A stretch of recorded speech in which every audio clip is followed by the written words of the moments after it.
Tom is our much loved, long-awaited eldest child of two. Typical boy, loves to play in the woods, saying he loves to be outside. So Tom was slow to crawl. He didn't crawl till he was about a year old and started walking when he was 18 months. The thing, however, that kept me concerned is I used to take him to toddler groups, and at toddler groups they have these little bouncy trampolines where the children can hold on.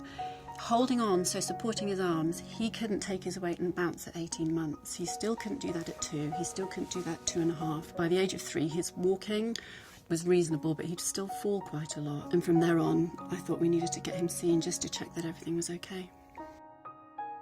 So we went to see the paediatrician, and I thought we'd be here a few minutes, and we ended up staying there for an hour. It was the first person who'd done a full neurological assessment, and he tested his reflexes, he tested, the strength of his muscles, and a couple of times he said to him, I want you to lie down on the floor and get up as quickly as you can.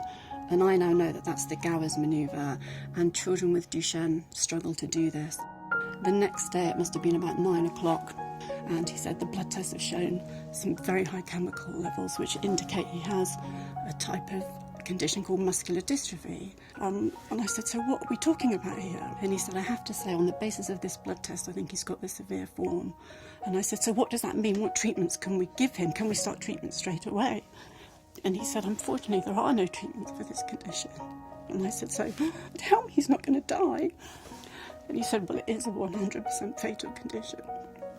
And at that point, my world fell apart.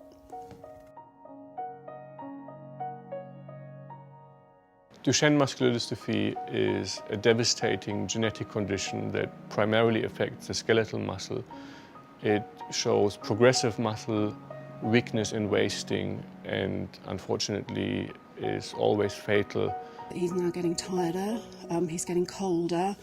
As the muscles turn to scar tissue, they lose some of their thermal ability. So of course he's plateaued now. Whereas his peers at school, and certainly his sister, they keep acquiring skills. 7-year-old boys run faster every day. So when you want to play, you want to be active, you start to explore football and things that are fun for boys. This is when you realize that I'm not as good and strong as my friends. I am not able to compete as much. His little sister was walking at 10 months. She's a physical little girl, and I think that actually has been the most challenging thing for him. Seeing a sibling, particularly a younger sister, equal him in ability and then quickly surpass him, he finds that really, really challenging. I think the really terrible aspect about Duchenne muscular dystrophy that it is, a slowly progressive disease. There's currently no cure. You will die at a time when life normally gets very exciting. At what point do I tell my son that one day he'll fall on the floor and probably be unable to get up? At what point do I tell him that he's going to end up in a wheelchair?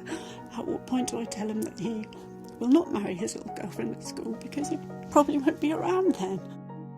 With the diagnosis of Duchenne muscular dystrophy, this entire concept that we have of life all of a sudden completely disappears and dissociates, and what you see is my son will sit in a wheelchair, my son will die before me. And so I think this is the first shocking moment, getting this diagnosis.